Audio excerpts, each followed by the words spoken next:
వెన్నాళ్ళు రెండు తలం.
సంఖ్య 2.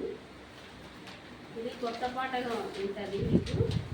నేను పాడతాం వినండి, మళ్ళీ తర్వాత సెకండ్ సారి మా ఎడల నీ కృప.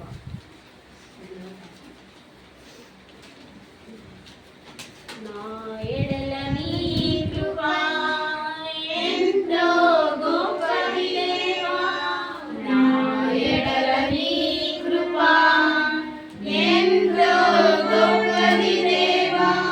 నీవు నన్ను ప్రేమించి ఆదరించినావు, నీవు నన్ను ప్రేమించి ఆదరించినావు.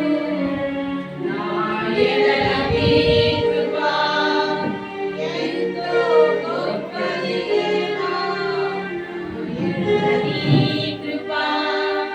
నీడ వంటి నన్ను స్వల్పమైన నా ప్రాణం, నీడ వంటి నన్ను స్వల్పమైన నా ప్రాణం, నీ అరచేతులతో నన్ను భద్రపరచితివి, నీ అరచేతులతో నన్ను భద్రపరచితివి. నా ఎడల నీ కృప ఎంతో గొప్పది దేవా, నా ఎడల నీ కృప ఎంతో గొప్పది దేవా. నీవు నన్ను ప్రేమించి ఆదరించినావు, నీవు నన్ను ప్రేమించి ఆదరించినావు. నీవు కోరునట్లుగా మంచిదేది లేని నన్ను, నీవు కోరునట్లుగా మంచిదేది లేని నన్ను, నా కాపరి నీవై నన్ను రక్షించితివి, నా కాపరి నీవై నన్ను రక్షించితివి. నా ఎడల నీ కృప ఎంతో గొప్పది దేవా, నా ఎడల నీ కృప ఎంతో గొప్పది దేవా. నీవు నన్ను ప్రేమించి ఆదరించినావు, నీవు నన్ను ప్రేమించి ఆదరించినావు.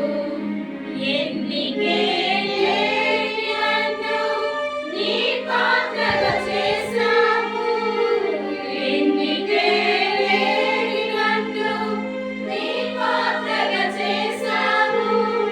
నన్ను నీవు కాపాడి ఏర్పరచుకొంటివి, నన్ను నీవు కాపాడి ఏర్పరచుకొంటివి. నా ఎడల నీ కృప ఎంతో గొప్పది దేవా, నా ఎడల నీ కృప ఎంతో గొప్పది దేవా. నీవు నన్ను ప్రేమించి ఆదరించినావు, నీవు నన్ను ప్రేమించి ఆదరించినావు.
మీరు నేర్చుకోవడానికి.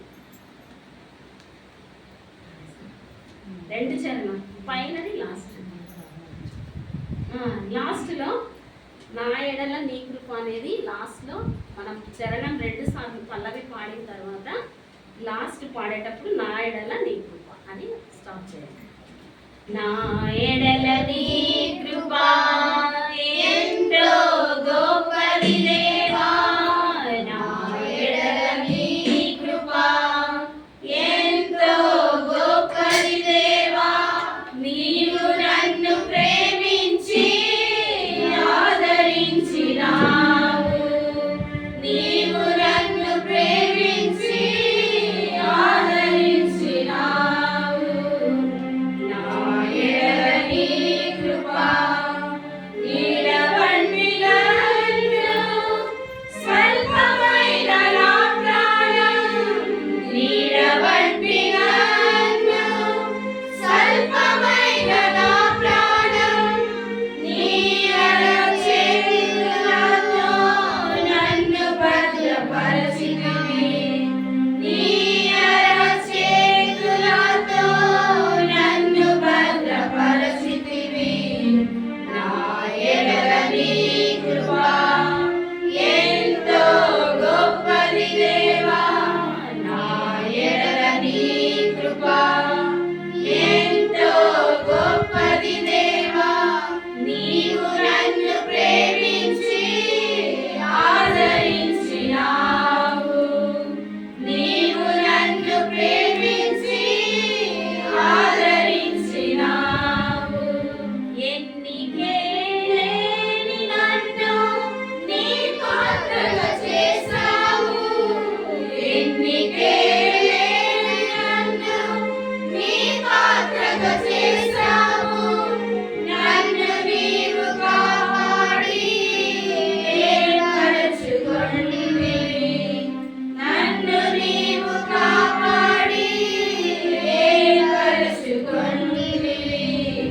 నా ఎడల నీ కృప ఎంతో గొప్పది దేవా, నా ఎడల నీ కృప ఎంతో గొప్పది దేవా, నీవు నన్ను ప్రేమించి ఆదరించినావు, నీవు నన్ను ప్రేమించి ఆదరించినావు. నా ఎడల నీ కృప నా తోడుగా నీవుండి, నా ప్రక్కనే ఉండి, నా తోడుగా నీవుండి, నా ప్రక్కనే ఉండి, నిన్ను నే వేడగా దీవించినావయ్యా, నిన్ను నే వేడగా దీవించినావయ్యా. నా ఎడల నీ కృప ఎంతో గొప్పది దేవా, నా ఎడల నీ కృప ఎంతో గొప్పది దేవా, నీవు నన్ను ప్రేమించి ఆదరించినావు, నీవు నన్ను ప్రేమించి ఆదరించినావు. నా ఎడల నీ కృప. ఇప్పుడు కలకత్తా నుంచి మరి అక్క సుజాత అక్క వచ్చినారు మన మధ్యలోకి. అక్క వాక్యం ఇస్తుంది.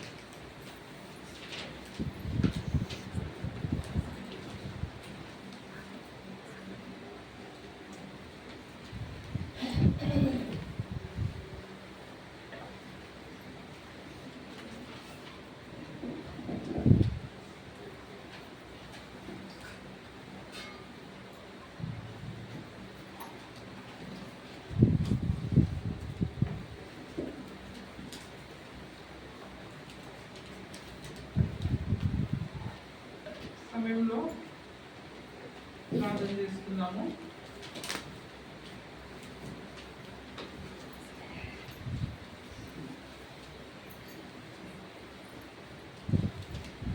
తండ్రి జీవుల ప్రభా ఎంతగానో ప్రేమించిన గొప్ప దేవ, మీ బంగారు పాదాలకు ఎన్ని ఉన్నాలు స్తుతులు స్తోత్రాలు చెల్లించుకుంటూ వస్తున్నాం నాయన.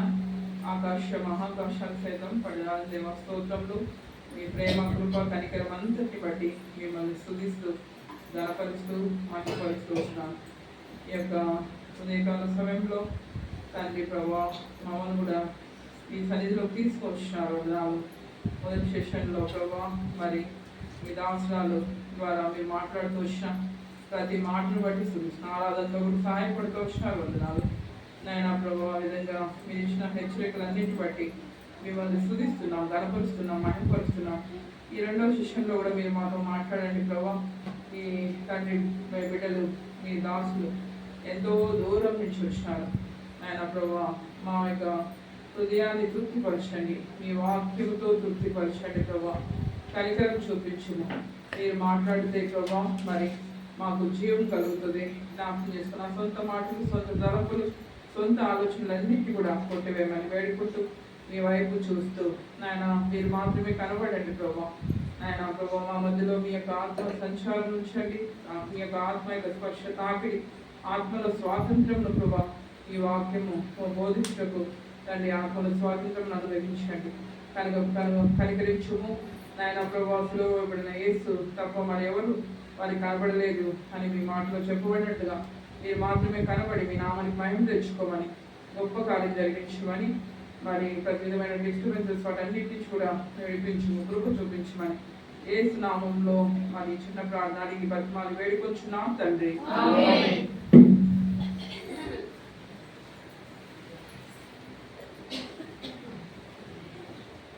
సమయంలో మనము దేవుని యొక్క వాక్యంలోకి వెళ్ళే ముందు మరి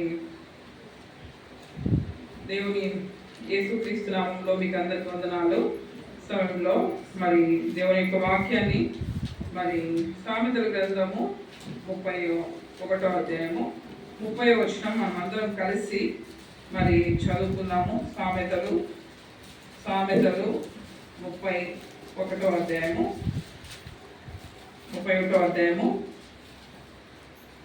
వచనం అందరం కలిసి చదువుకుందాము. అందము మోసకరము, సౌందర్యం వ్యర్థము, యెహోవా యందు భయభక్తులు కలిగిన స్త్రీ కొనియాడబడును. దేవుని యొక్క వాక్యంలో మనం ఇందాక కూడా యెహోవా యందు భయభక్తులు కలిగిన స్త్రీ కొనియాడబడుతుంది అని మనం చూసుకుంటూ వచ్చాం కదా. సో ఆ విధంగా దేవుని యందు భయభక్తులు కలిగినటువంటి స్త్రీలలో మరి ఒక ఇద్దరిని మనము చూసుకుందాము. నిర్గమకాండము 1వ అధ్యాయము. ఈ యొక్క ప్యాసేజ్ అంతా మనం ఒకసారి చదువుదాము. ఇప్పుడు నిర్గమకాండము 1వ అధ్యాయము 15వ వచనం నుంచి మరి 21వ వచనం వరకు మనము చదువుకుందాము. 15వ వచనం నుంచి 21 అందరము మరి కలిసి చదువుకుందాము. ఎందుకంటే బిగ్గరగా మనం అందరము చదువుదాము. మరియు రాజు మంత్రస్వాములతో మాట్లాడి, మీరు హెబ్రీ స్త్రీలకు మంత్రస్వామి పని చేయొచ్చు, వారి కానుపీటల మీద చూసినప్పుడు మగవాడైన వారి చంపుతుంది, ఆడదైన దాన్ని వారితో చెప్పారు. అయితే ఆ మంత్రస్వాములు దేవునికి భయపడి ఐగుప్తు రాజు తమకు ఆజ్ఞాపించినట్టు చేత మగపిల్లలను గడుపుని ఎలా ఐగుప్తు రాజు ఆ మంత్రస్వాములను గెలిపించి, మీరెందుకు మగపిల్లలను బ్రతకనిచ్చితిరి, ఈ పని ఏం చేసితిరి అని అడిగారు. అందుకు ఆ మంత్రస్వాములు, హెబ్రీ స్త్రీలు ఐగుప్తు స్త్రీల వాటి వారు కాదు, వారు చురుకైన వారు, మంత్రస్వామి వారి ఎదురు వెళ్ళక మునిపే వారు ప్రసంగించుదురని ఫరోతో చెప్పింది. దేవుడు ఆ మంత్రస్వాములు మేలు చేసెను, ఆ జనము విస్తరించి వెక్కిరి పడవని. ఆ మంత్రస్వాములు దేవునికి భయపడినందున ఆయన వారికి ఆశాకృతి కలుగు చేసేది. మరి చాలు. ఇక్కడ మనం చూసుకున్నట్టయితే మరి దేవునికి భయపడి అని ఈ ప్యాసేజ్లో ఆ మంత్రస్వాముల గురించి రాయబడింది కదా. ఎన్నిసార్లు రాయబడింది గమనించినారు? అందరూ చదివినారు కదా. ఎన్నిసార్లు రాయబడింది?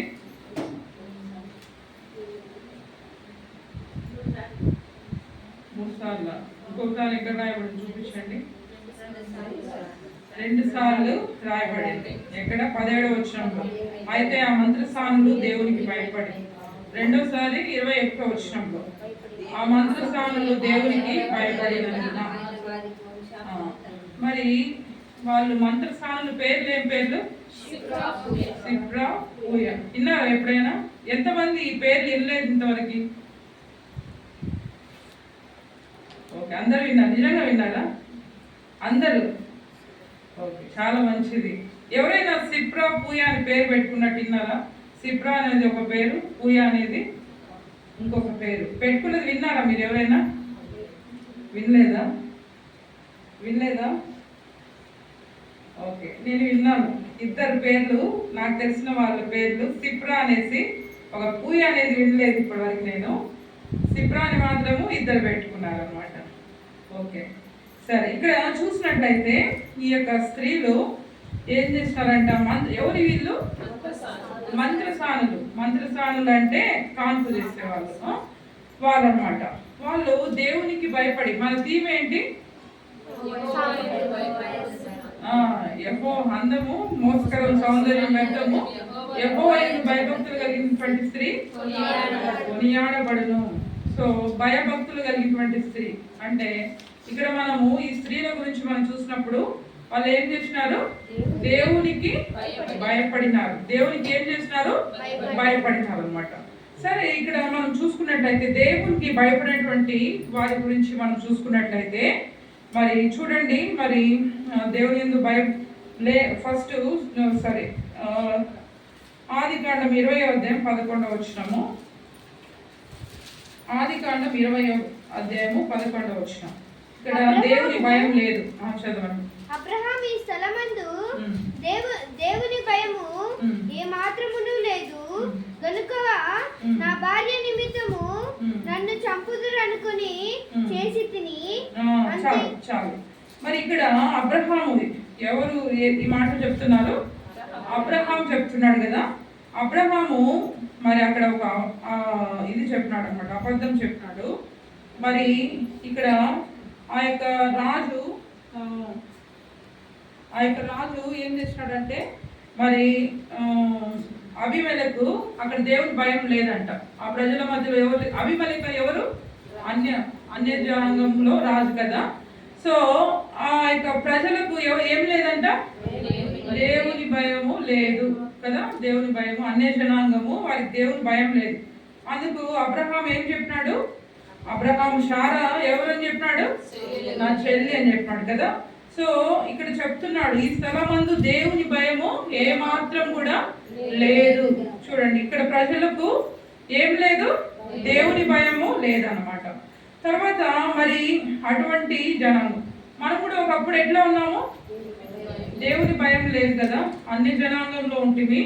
మనలో కూడా దేవుని భయమే లేదు, దేవుడు అంటేనే తెలియదు ఒకప్పుడు కదా. అటువంటి జనాంగంలో నుంచి దేవుడు మనల్ని ఏర్పాటు చేసుకున్నాడు, రక్షించుకున్నాడు కదా.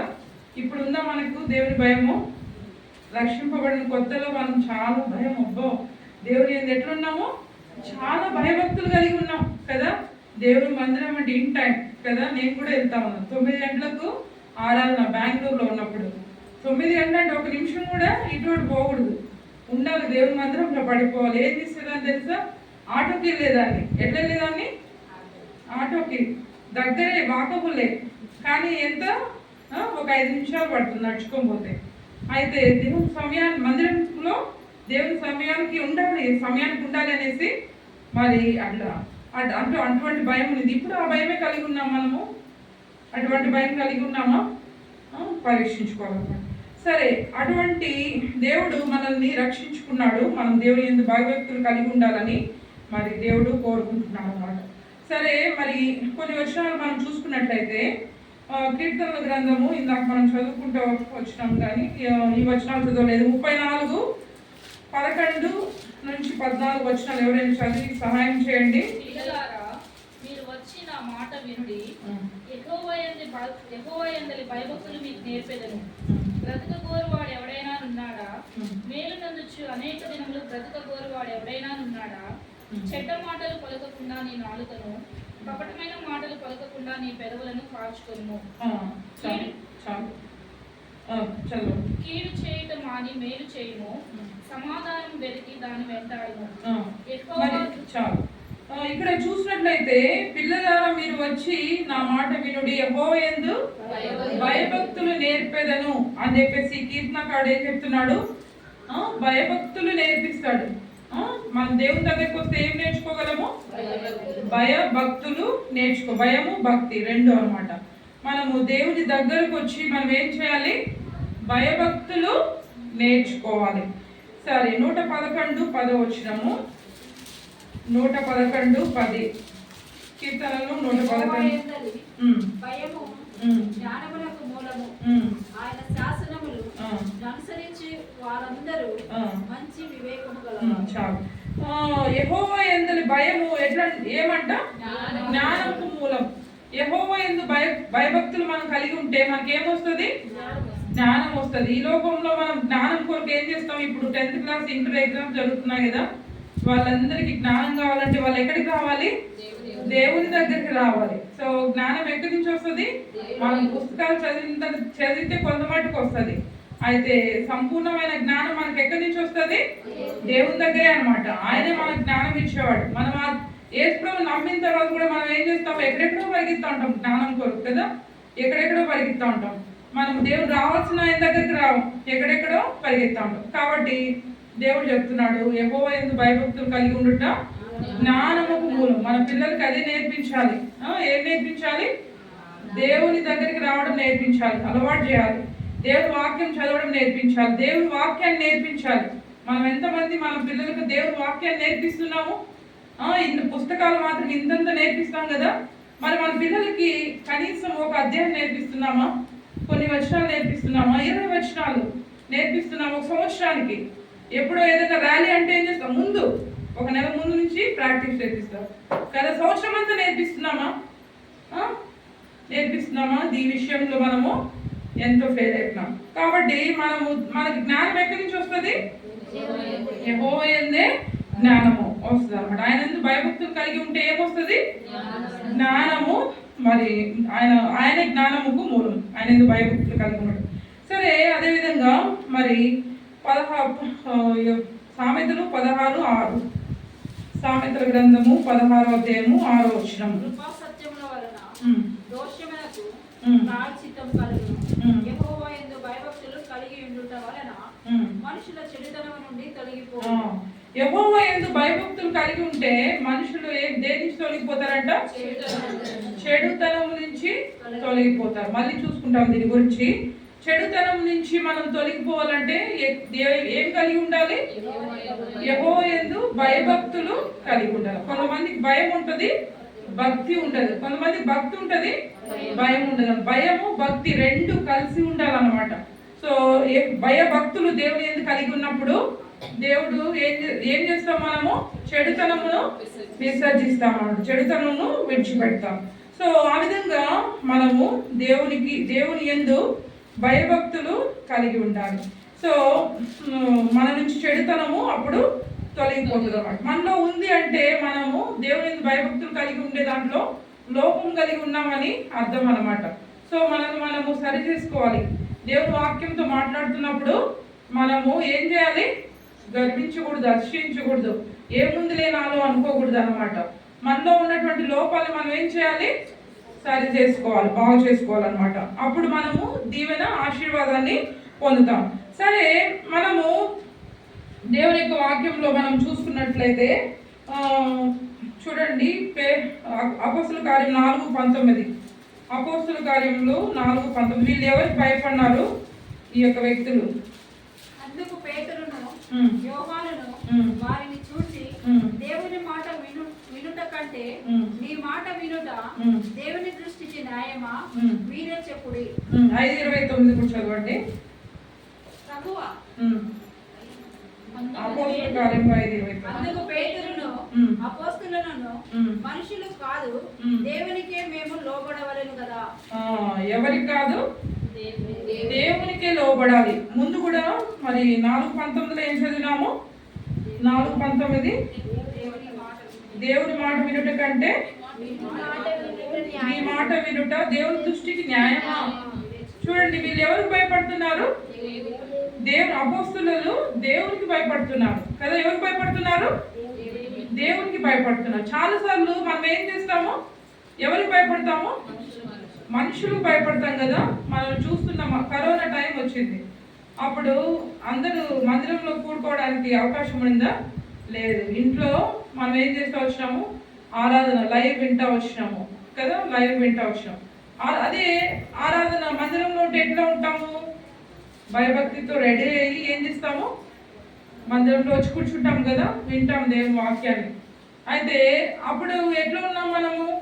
ఒకవేళ ఇప్పుడు కాన్ఫరెన్స్ కాల్లో ప్రేయర్లో ఉన్నట్లయితే మనం ఎట్లా ఉంటాం? మనల్ని మనం పరీక్షించుకోవాలన్నమాట.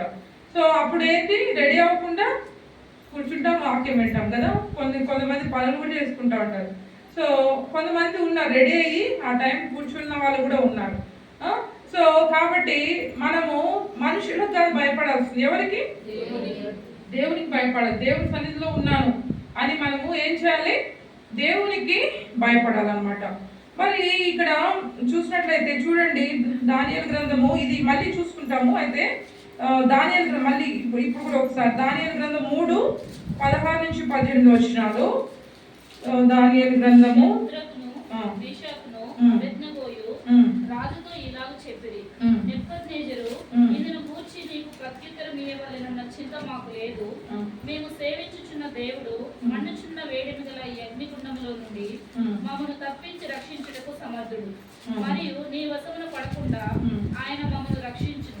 ఒకవేళ ఆయన రక్షింపకపోయినను రాజా, నీ దేవతలను మేము పూజింపమనియు నీవు నిలవబెట్టించిన బంగారు ప్రతిమకు నమస్కరింపమనియు తెలుసుకొను. అందుకు నెబుకద్నెజరు అత్యాగ్రహము నొందినందున షద్రకు, మేషాకు, అబేద్నెగోలను. మరి ఇక్కడ చూసినట్లయితే వీళ్ళు ఏం చెప్తున్నారు? ఈ రాజుకి ఏం చెప్తున్నారు వాళ్ళు? మేము సేవించున్న దేవుడు మండుచున్న వేడిమి గల ఈ అగ్నిగుండంలో నుండి మమ్మల్ని తప్పించి రక్షించుడు సమర్థుడు. అయినా నీ వర్షంలో పడకుండా ఆయన మమ్మల్ని రక్షించును. ఒకవేళ రక్షించకపోయినా ఏం చేయము? మేము నువ్వు పెట్టినటువంటి ఆ దేవతలను పూజించము అని చెప్పినారు. ఇక్కడ రాజు చెప్పేటువంటి ఆజ్ఞ కదా ఇది. రాజు చెప్పేటువంటి ఆజ్ఞ. వాళ్ళు రాజు భయపడినారా? భయపడలా. రాజు భయపడకపోతే ఆ అగ్నిగుండంలో వేస్తారని తెలుసు. వాళ్ళు మరణానికి కూడా ఏం చేయలేదు? భయపడలేదు అనమాట. చూడండి, షద్రక్, మేషక్, అబేద్నెగోలు ఎంతో ధైర్యంతో దేవునికి భయపడుతున్నారు. ఎవరికి భయపడుతున్నారు? దేవునికి భయపడుతున్నారు అనమాట. తర్వాత దానియేలు గ్రంథం 6:13 ఇంకొక వ్యక్తి. దానియేలు గ్రంథం 6:13 చెరకట్టబడిన యూదుల్లోనున్న ఆ దానియేలు నిన్నే గాని నేను పుట్టించిన శాసనమునే గాని లక్ష్య పెట్టక అనుదినము ముమ్మారు ప్రార్థన చేయుచు వచ్చుచున్నాడనిది. చాలు. ఇక్కడ ఏం చేస్తా? ఇక్కడ ఏమైంది? రాజుకు ఇక ఆజ్ఞ ఒక శాస్త్రం పెట్టినాడు అనమాట. ఆయన పెట్టిన విగ్రహం దగ్గరే 30 రోజులు ఏం చేయాలి? వాళ్ళు ఏమైనా ప్రార్థన చేస్తే ఏమైనా చెప్పుకుంటే అక్కడే పోయి చెప్పుకోవాలంట. ఇంకెక్కడో కూడా చెప్పుకోవాలి. ఒకవేళ దాని నుంచి ఇది అయితే ఏమవుతారు? సింహ బోన్లో వేయబడతారు. అయితే ఆయన ఏం చేసినాడు? ఆయన ముమ్మారు యథావిధిగా మరి దేవుని సన్నిధిలో ప్రార్థన చేస్తాడు. ఇక్కడ ఎవరికి భయపడుతున్నాడు అతను? దానియేలు దేవునికి భయపడుతున్నాడు. సో మనుషులకు భయపడటం లేదు. ఆ రాజు కూడా బాధపడినాడు. తర్వాత ఏమైనాడు? బాధపడినాడు. అది మళ్ళీ చూసుకుంటాం. మరి ఇక్కడ అతను ఎవరికి భయపడుతున్నాడు? దేవునికి. మనం కూడా భయపడవలసింది ఎవరికి? దేవునికి భయపడాలన్నమాట. మనల్ని ఆ యొక్క నరకంలో పడేసేటువంటి దేవునికి భయపడాలి కానీ మనుషులకు మరి భయపడకూడదు అనేసి ఒక చోటు ఉంది కదా, సువార్తల్లో ఉంటుంది. సో ఆ విధంగా మనము ఎవరికి భయపడాలి? దేవునికి భయపడాలి. కొంతమంది ఎవరికి భయపడతారు? మనుషులకి, పోలీసులకి, అధికారులకి, మళ్ళీ పక్కన ఇంటి వాళ్ళకి ఆ విధంగా భయపడుతూ ఉంటారు కదా. సో మన భయము మరి ఏమవుతుందో ఏమో అనేసి మనం ఆ విధంగా మరి భయపడుతూ ఉంటాం అన్నమాట. అయితే మనము దేవునికి భయపడి ప్రార్థన చేసినట్లయితే ఆ పరిస్థితి మారుస్తాడా? దేవుడు మారుస్తాడు కదా. సో మనము రావాల్సినటువంటి స్థలాన్ని మర్చిపోతాము, మనం చేయకూడనివి చేస్తూ ఉంటాం అన్నమాట. సో ఆ విధంగా మనము కొన్నిసార్లు ఆ విధంగా చేస్తూ ఉంటాం. సరే, ఈ సమయంలో మనము ఎవరు దేవుని భయభక్తులు ఉంచరు మనం చూస్తూ వచ్చినాం. ఎవరు భయభక్తులు ఉంచరు? అన్యులు. ఎవరు భయభక్తులు ఉంచారు దేవుని యందు? అన్యులు భయభక్తులు ఉంచారు అనమాట. సరే, దేవునికి భయపడేటువంటి వాళ్ళని చూస్తూ వచ్చినాం. ఎవరు భయపడుతూ వచ్చినారు? అపోస్తులు భయపడుతూ వచ్చినారు దేవునికి. తర్వాత దానియేలు, షద్రక్, మేషక్, అబేద్నెగోలు దేవునికి భయపడుతూ వచ్చినారు. సరే, ఇప్పుడు మనం దేవుని యందు భయభక్తులు ఉంచినట్లయితే మనకి ఏం మేలు కలుగుతుంది, అనేసి మనము చూసుకుందాం. దేవుని యందు భయభక్తులు కలిగి ఉన్నట్లయితే దేవుడు మనకి ఏం మేలు చేస్తాడు. కీర్తన గ్రంథం 31వ అధ్యాయం, 19వ వచనము. కీర్తనలు నీ యందు భయభక్తులు గల వారి నిమిత్తము నీవు దాచి ఉంచిన మేలు ఎంతో గొప్పది.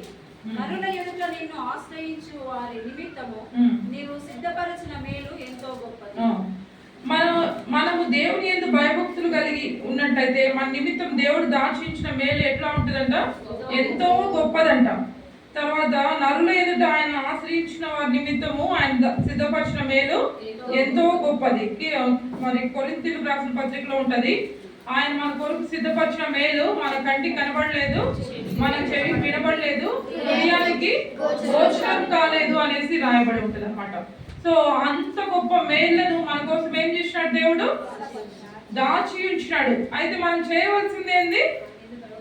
ఆయన యందు భయభక్తులు కలిగి ఉండాలి కదా. ఆయన యందు భయభక్తులు కలిగి ఉంటే ఈ మేళ్ళన్నీ కూడా మన జీవితంలో ఏం చేస్తాడైనా చేస్తాడనమాట. సో మరి ఆ విధంగా తర్వాత మరి ప్రసంగి గ్రంథం 8వ అధ్యాయం 12, ప్రసంగి 8:12. ప్రసంగి చూడండి, సామెతల గ్రంథం తర్వాత ప్రసంగి ఉంటుంది. సామెతల గ్రంథం తర్వాత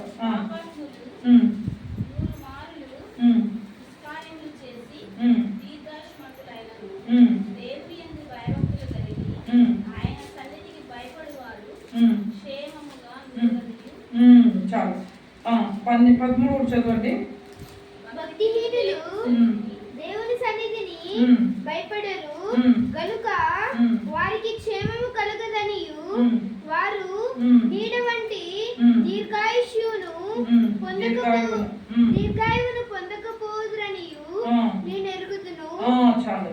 ఇక్కడ చూసినట్లయితే దేవుని యందు భయభక్తులు కలిగి ఉన్నట్లయితే ఆయన సన్నిధికి భయపడు వారికి ఏముందంట?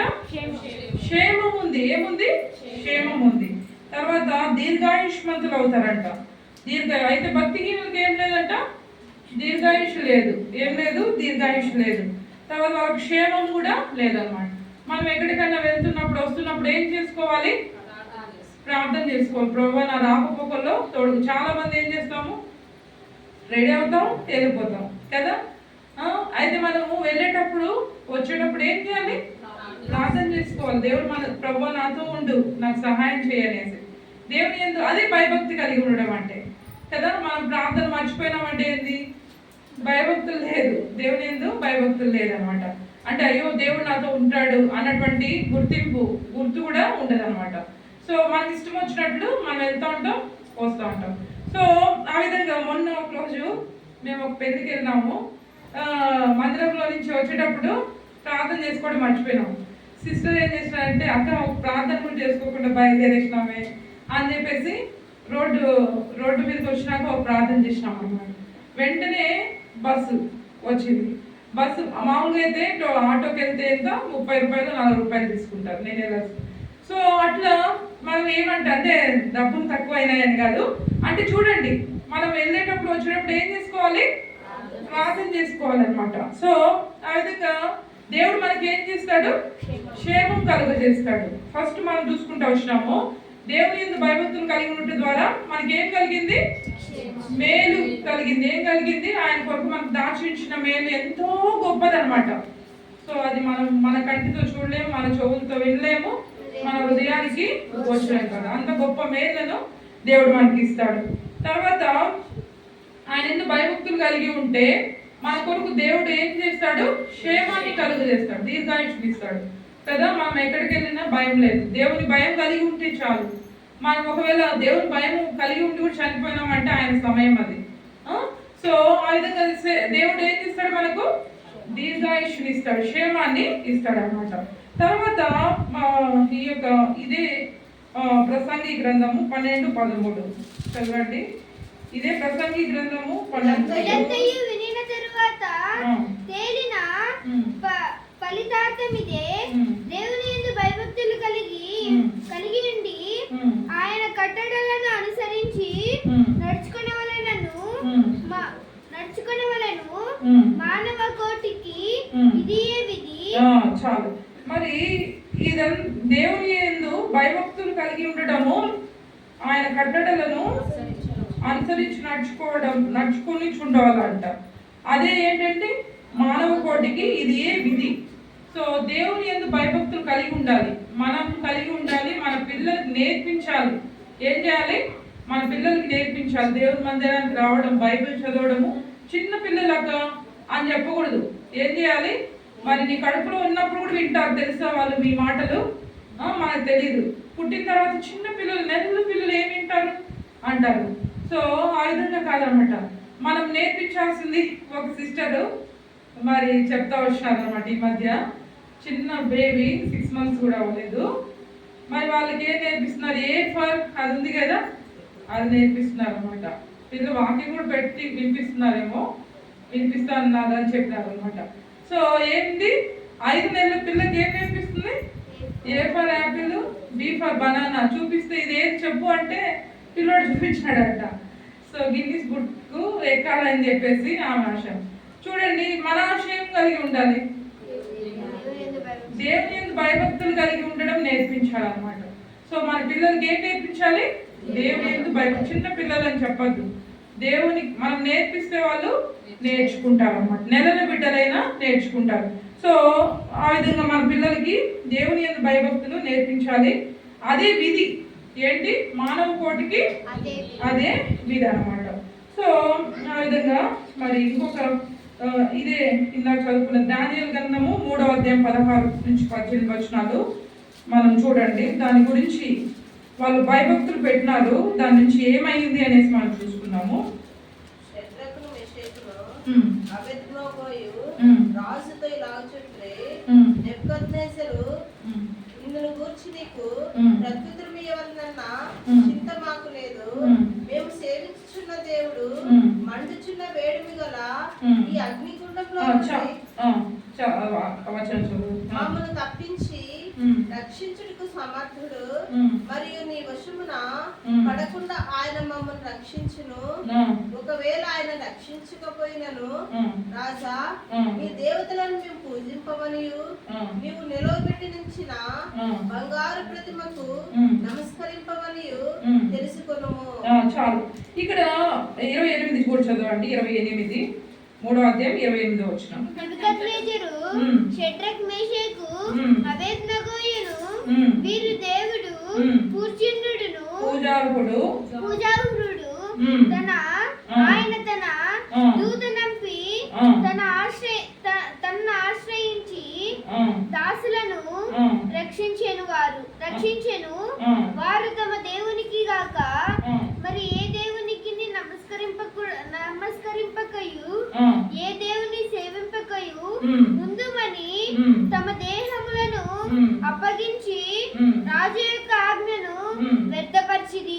చూడండి, ఇక్కడ వీళ్ళు ఎప్పుడైతే దేవుని కొరకు నిలబడినారో, దేవుని యందు భయభక్తులు కలిగి ఉన్నారో, అప్పుడు ఆ యొక్క రాజు ఏమైనారు? నెబుకద్నెజరు రాజు ఏం చెప్పినాడు? అక్కడ ఏం స్టేట్మెంట్ ఇచ్చినాడు? చూడండి, వీరి దేవుడు పూజార్హుడు. చూడండి, వాళ్ళ దేవుని కొరకు ఒకవేళ నిలబడకుండా ఉన్నట్లయితే ఆ రాజు చెప్పేవాడా? లేదు కదా.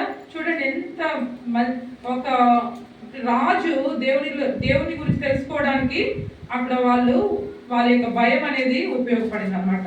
సో ఆ విధంగా మనం దేవుని కొరకు నిలబడినట్లయితే మన పైన ఉన్నటువంటి అధికారులు కూడా ఏం చేస్తారు? మన దేవుని గురించి తెలుసుకుంటారు అన్నమాట. చాలాసార్లు మనము అధికారులు భయపడి మనం తప్పు చేస్తూ ఉంటాం. దేవునికి భయపడేదానికి బదులు ఏం చేస్తాము? తప్పు చేస్తాం అనమాట. సో అప్పుడు దేవుని నామానికి అవమానం వస్తుంది, కానీ వాళ్ళు దేవుని గురించి తెలుసుకోలేరు అనమాట. ఇక్కడ వాళ్ళు షద్రక్, మెషక్, అబేద్నెగో వాళ్ళు దేవుని కొరకు నిలబడినప్పుడు ఆ నెబుకద్నెజరు రాజే ఏం చెప్పినాడు? వీరి దేవుడు పూజార్హుడు అని చెప్పినాడు. ఇంకా ఏం చెప్తున్నాడు? ఆయన తన దూత నంపి తనను ఆశ్రయించిన దాసులను వారు తమ దేవునికి గాక మరి ఏ దేవునికి నమస్కరింపకయు ఏ దేవుని సేవింపకయు ముందుమని తమ దేహములను అప్పగించి రాజు యొక్క ఆజ్ఞను వ్యర్థపరిచి. రాజు యొక్క ఆజ్ఞను ఆయన రాజే చెప్తున్నాడు. ఏం చెప్తున్నాడు? రాజు యొక్క ఆజ్ఞను ఏం చేసినారంట? వ్యర్థపరిచారంట. వాళ్ళు ఎవరిని ఆశ్రయించినారు? దేవుణ్ణి ఆశ్రయించినారు. తర్వాత ఏ దేవునికి కూడా మేము నమస్కరింపము అని చెప్పినారు, ఏ దేవుని సేవింపము అని చెప్పినారు అనమాట. మరి దేవుని ఆ యొక్క రాజు యొక్క ఆజ్ఞనే వాళ్ళు ఏం చేసినారు? వ్యర్థం చేసినారు. చూడండి, అంత గొప్ప రాజు సాక్ష్యం చెప్తున్నాడు వాళ్ళ గురించి. చూడండి, మన గురించి చెప్తున్నారా? మన దేవుడు అంటున్నారా? పోనీ ఇరుగు పొరుగు వాళ్ళు అధికారులు కాదు అమ్మా, మన అధికారులు, మన పైన ఉన్న అధికారులు కాదు, మన ఇరుగు పొరుగు వాళ్ళు చెప్తున్నారా కనీసము వీళ్ళ దేవుడు గొప్పవాడు, వీళ్ళ దేవుడే పూజారుడు అని చెప్పేసి చెప్తున్నారా? కాబట్టి మన యొక్క సాక్ష్యాన్ని మనం ఏం చేయాలి? కాపాడుకోవాలి. మనం దేవుని మీద భయభక్తులు కలిగి మనల్ని చూడాలి. మనం చూసిన వాళ్ళు దేవుని చూడాలి. ఎవరు చూడాలి? దేవుని చూడాలి. మన ఇరుగు పొరుగు వాళ్ళు కూడా మనల్ని చూసి దేవుని చూడగలగాలన్నమాట. వాళ్ళకి దేవుని గురించి నువ్వు చెప్పాలి, ఒకటి వంతు. రెండోది, నీ జీవితం ద్వారా వాళ్ళు ఎవరిని చూడగలగాలి? దేవుణ్ణి చూడగలగాలన్నమాట. సో మరి ఇక్కడ రాజే మరి దేవుని చూస్తూ వచ్చినాం. ఈ దేవుడి పూజారుడు అని చెప్పినాడు. రాజాజ్ఞని వీళ్ళు వ్యర్థం చేసినారని ఆయన చెప్తున్నాడు అనమాట. సో ఆ విధంగా మరి ఇంకొక దానియేలు గురించి మనం చూసినట్లయితే 6:13-26 వచ్చిన 6:26 చదవండి. 13 ఇందాక చదివినాము. నా రాజ్యములోని సకల ప్రభుత్వముల యందు నివాసులు దానియేలు యొక్క దేవునికి భయపడుచు ఆయన సముఖమున వణుకుచుండవలెను. ఆయనే జీవం గల దేవుడు, ఆయనే యుగయుగములుండువాడు. ఆయన రాజ్యము నాశనం కానేరదు, ఆయన ఆధిపత్యం తుదమట్టున ఉండును. ఆయన విడిపించువాడును రక్షించువాడునై ఉండి పరమందును భూమి మీదను సూచక క్రియలను ఆశ్చర్య కార్యములను చేయవాడు. ఆయనే సింహముల నోట నుండి దానియేలును రక్షించునని రాయించెను. చాలు. ఇక్కడ చూసినట్లయితే ఇక్కడెవరు? అక్కడేమో నెబుకద్నెజరు రాజు, ఇక్కడెవరు? దర్యావేషు రాజు. ఎవరు? ఇక్కడ దర్యావేషు రాజు అనమాట. ఇక్కడ ఈ రాజు ఏం చేశాడు? ఇంకా ముందు చదివినట్లయితే తెలుస్తుంది. మరి సింహం పోలులో వేసేసినప్పుడు దానియేలుని ఆయన రాత్రంతా నిద్ర పట్టలేదంట. ఏం పట్టలే? నిద్ర పోలేదంట. ఆ యొక్క చూడండి, అవన్నీ కూడా వాయిద్యాలు అన్నీ కూడా మరి ఆయన అవన్నీ ఆపేసినాడంట. నిద్రపోలేదంట, తినలేదు. సో ఆయన కూడా శక్తి లేదు ఆయన విడిపించడానికి దానియేలుని. అయితే అటువంటి పరిస్థితిలో మరి ఉదయాన్నే ఏం చేసినాడు? ఉదయాన్నే సింహం ఫోన్ దగ్గరికి వచ్చేసినాడు పరిగెత్తుకొని రాజు. చూడండి, ఒక రాజు అట్లా ఒక సామాన్యమైనటువంటి ఆ వ్యక్తి కొరకు పరిగెత్తుకొని రావడం అనేది ఎంత ఇది కదా. సో దానియేలు ఆ విధంగా దేవుని కొరకు నిలవబడినాడు. తర్వాత దేవుడు ఆ సింహాలు కూడా ఆజ్ఞాపించినాడు. చూసినాం కదా, ఆ సింహాలు కూడా ఏం చేసినాడు? ఆజ్ఞాపించినాడు. ఏం చేయలేదన్నమాట. తర్వాత ఏమైంది? ఆయన దానియేలుని వేసిన వ్యక్తులు వేసినప్పుడు ఏమైంది చూడండి. మనం అనుకుంటాం ఇదేదో ఒకలాగా జరిగిపోయిందనేసి అనుకోకూడదు. చూడండి 24వ అధ్యాయం 24వ వచనం. రాజు ఆజ్ఞేయగా దానియేలు మీద నింద మోపిన ఆ మనుషులను వారు తోడుకొని వచ్చి సింహముల గుహలో పడద్రోసిరి. వారిని, వారి కుమారులను, వారి భార్యలను పడద్రోసిరి. వారు ఆ గుహ అడుగునకు రాకములపై సింహముల పాలైరి. సింహములు వారి ఎముకలను సహితము పగుల కొరికి చూడండి, వాళ్ళ లోపలికి కూడా వెళ్ళలేదంట. ఎక్కడ? మొదట్లోనే ఉన్నారు. అప్పుడే ఏం చేసింది? వాళ్ళను, వాళ్ళ భార్యలు, ఎవరెవరినైతే వాళ్ళ కుమారులను కూడా అంట, ఎవరైతే అతని మీద నింద మోపుతా వచ్చినారో, తప్పు మోపుతున్నారో వాళ్ళందరినీ, వాళ్ళ కుటుంబాలందరినీ కూడా వేసేస్తున్నారంట. వాళ్ళు వేసినప్పుడు వాళ్ళ సింహాల పాలైనారు. ఆ లాస్ట్ లైన్లో రాసింది, సింహములు వారి ఎముకలను కూడా సహితం పగలగొట్టి ఏం చేసిందంట? పొడి చేసిందంట. ఇదేం ఆశ్చర్యం! ఎముకలు తింటాయా సింహాలు? ఎట్లా చేసినాయి? ఎట్లా నిజంగా దేవుడు అంత గొప్ప కార్యము మరి చేస్తూ వచ్చాడు. మరి అటువంటిది దానియేలు లేచినప్పుడు చేస్తుండొచ్చు కదా. దానియేలు లేచినప్పుడు చేయలేదు. దేవుడు ఆజ్ఞాపించినాడు కదా, దేవుడు ఆజ్ఞాపించినాడు. సో ఆ విధంగా మరి దర్యావేషే ఆశ్చర్యపోయినాడు అనమాట. తర్వాత వచ్చి ఆయన ఉదయాన్నే వచ్చి ఏమంటున్నాడు? రాజు తన నగరులకు వెళ్ళి ఆ రాత్రి అంతా ఉపవాసం ఉండి నాట్య వాయిద్యములను జరగనీయలేదు. అతనికి నిద్ర పట్టకపోయేను. తెల్లవారుజామున రాజు వేగిరమే లేచి సింహముల గుహ దగ్గరకు త్వరపడిపోయెను. అతడు గుహ దగ్గరకు రాగానే దుఃఖ స్వరముతో దానియేలును పిలిచి, జీవము గల దేవుని సేవకుడమైన దానియేలు, నిత్యము నీవు సేవించుచున్న నీ దేవుడు నిన్ను రక్షింపగలిగేనా అని అతనిని అడిగాను. చూడండి, ఇక్కడ రాజు ఉదయాన్నే వచ్చేసాడు అనమాట. అతనికి ముందు చూసుకున్నాం కదా, అతనికి నిద్ర పట్టలేదంట, నాట్య వాయిద్యాలు అవన్నీ కూడా జరగనీయలేదంట, ఉపవాసం ఉన్నాడంట. ఏం చేసినాడు? ఒక అన్య రాజు ఉపవాసం ఉంటే వచ్చాడు అనమాట. అంటే అతను తినబుద్ధి కాలేదు. దానియేలు సింహభవనంలో ఉంటే ఇతనికి ఇవన్నీ కూడా చేయబుద్ధి కాలేదన్నమాట. సో ఆ విధంగా ఉదయాన్నే వచ్చి ఏం చెప్తున్నాడు? ఆయన ఏం చెప్తున్నాడు? 26వ వచనం చదవండి. నా రాజ్యములోని సకల ప్రభుత్వముల యందు నివాసులు దేవుని యొక్క దానియేలు యొక్క దేవునికి భయపడుచు ఆయన చాలు ఉండండి. దానియేలు యొక్క దేవునికి భయపడచ్చు. చూడండి, నా రాజ్యంలోని సకల ప్రభుత్వముల యందు నివాసులు ఏం చేయాలంట? దానియేలు యొక్క దేవునికి భయపడచ్చు. దానియేలు యొక్క దేవునికి భయపడాలంట. మరి నా దేవుడు ఎవరు? దానియేలు దేవుడే కదా. మరి ఎవరైనా మరి ఈ గొప్ప రాజు ఆ షద్రక్ మెషక్ అబేద్నెగో విషయంలో చెప్పినాడు, ఇక్కడ దానియేలు విషయంలో కూడా మరి చెప్తున్నాడు. సో ఆ విధంగా మనము దేవుని యందు భయభక్తులు కలిగి ఉంటే మన చుట్టూ ఉన్న వాళ్ళు, మన బంధువులు, మన పైన అధికారులు అందరూ ఎవరి దగ్గరికి రావాలి? దేవుని దగ్గరికి రావాలి. నువ్వు నేను నమ్మే దేవుని దగ్గరికి రావాలన్నా. సో మనము దేవుని యందు భయభక్తులు కలిగి ఉంటే కలిగేటువంటి ప్రయోజనం అన్నమాట. సో ఆ విధంగా మరి మన గురించి అటువంటి సాక్ష్యము వారు చెప్పగలగాలి. సో ఆ విధంగా మనము దేవుని యందు భయభక్తులు కలిగి ఉండాలి. సరే, దేవుని యందు భయభక్తులు కలిగి ఉంటే మరి మనం ఏం చేస్తామని ఇందాక కొన్ని వచనాలు చూసుకుంటూ వచ్చినాం కదా. మరి ఆ విధంగా ఇంకొక వ్యక్తి కూడా దేవునికి భయపడుతూ వచ్చినాడు. ఆదికాండం 42:18. ఆదికాండం 42:18 చదవండి. తీసుకున్నాడు. యోసేపు వారిని చూచి, నేను దేవునికి భయపడు వాడను, మీరు బ్రతుకున్నట్లు దీన్ని చేయుడి. 42 మళ్ళీ ఒకసారి చదవండి. 3వ దినమున యోసేపు వారిని చూచి, నేను దేవునికి భయపడు వాడను, మీరు బ్రతుకున్నట్లు దీన్ని చేయుడి. మనము దేవుని యందు భయభక్తులు కలిగి ఉంటే మన క్రియల్లో ఇది జరుగుతుంది అనే దానికి ఉదాహరణ అనమాట. ఇక్కడ యోసేపు వాళ్ళ అన్నలు వచ్చినప్పుడు బంధించినాడు ఫస్ట్ కదా. వాళ్ళని బంధించినాడు. తర్వాత తను ఆలోచించినాడు, ఒకవేళ వీళ్ళు ఇక్కడే ఉంటే వాళ్ళ ఇంటి వాళ్ళకి భోజనం ఎట్లా అని ఆలోచించాడు అనమాట. దేవునికి భయపడినాడు కదా. అక్కడ వాళ్ళ అన్నల దృష్టిలో అతను అన్యుడు కదా. అయితే అతను చెప్తా ఉన్నాడు అనమాట. వాళ్ళందరికీ ఏం చెప్తా ఉన్నాడు?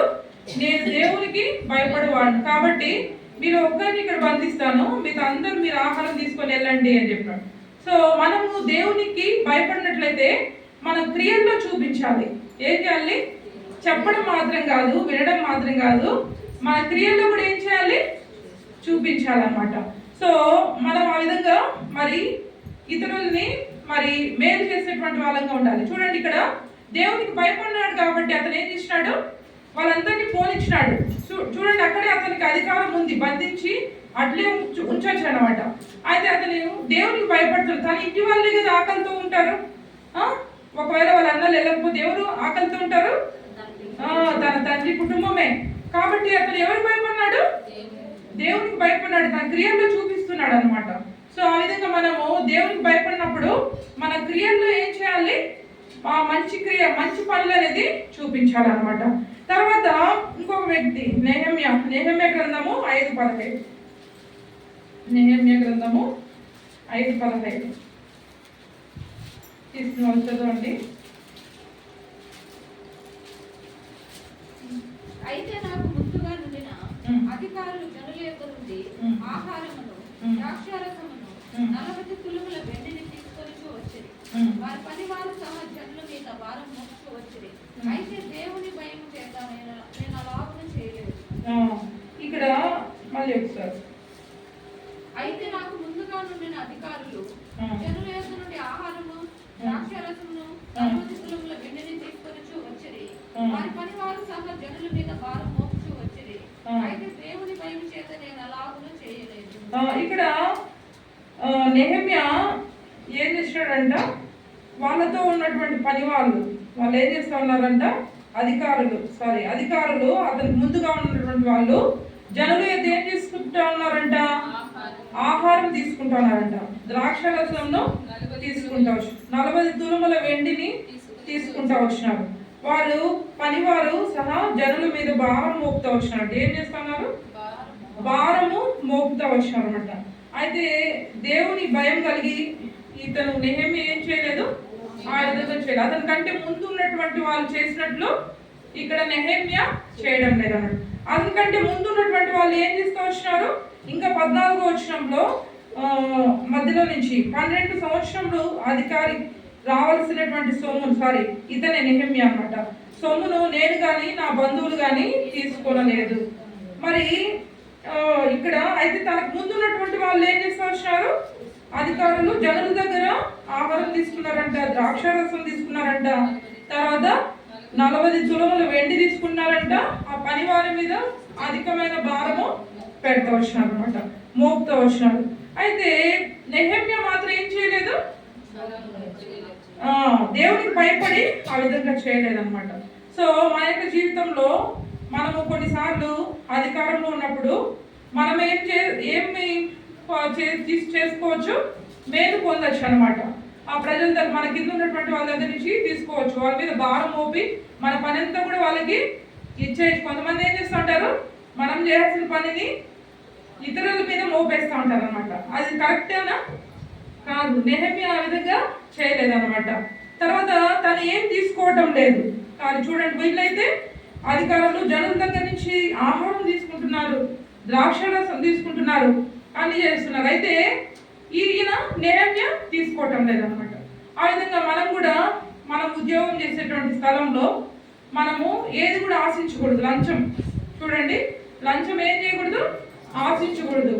గవర్నమెంట్ ఆఫీసెస్లో పనిచేసే వాళ్ళకి ముఖ్యంగా ఇది చాలా శోధన అనమాట. సో మనం ఏం చేయకూడదు, లంచం అనేది తీసుకోకూడదు అనమాట.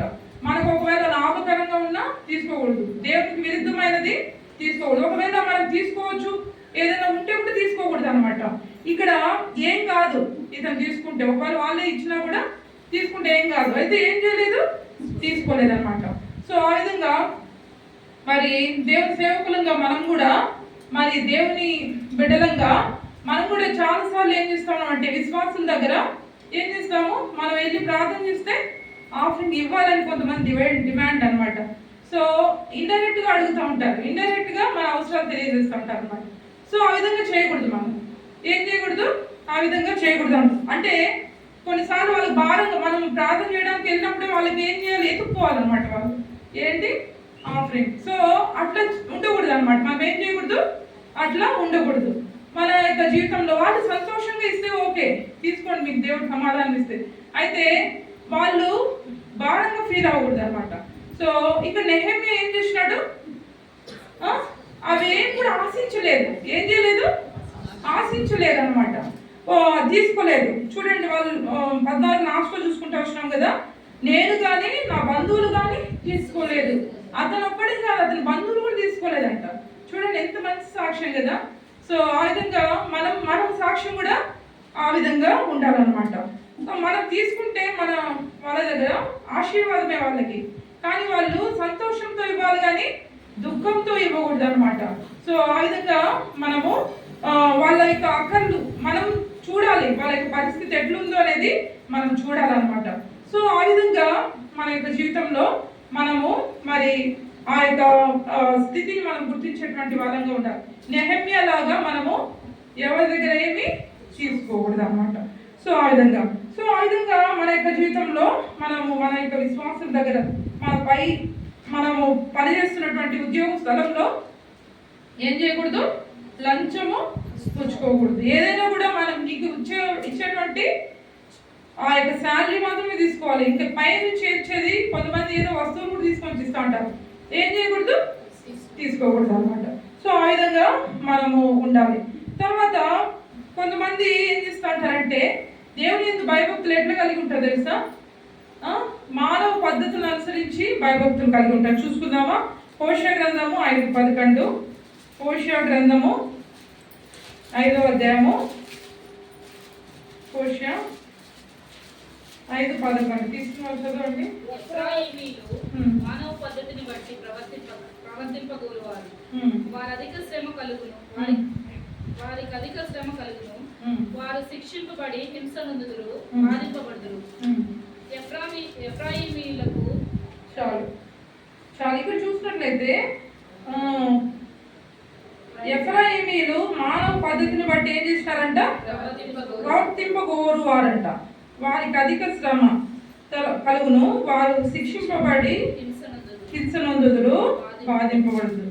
వీళ్ళు ఏం చేస్తారంటే భయభక్తులు దేవుని యందు మానవ పద్ధతులు అనుసరించి ఇది చేయాలి కదా, అది చేయకపోతే దేవుడు ఏదైనా చేస్తాడు, అట్లా ఏం చేస్తుంటారు కొంతమంది మనుషులు.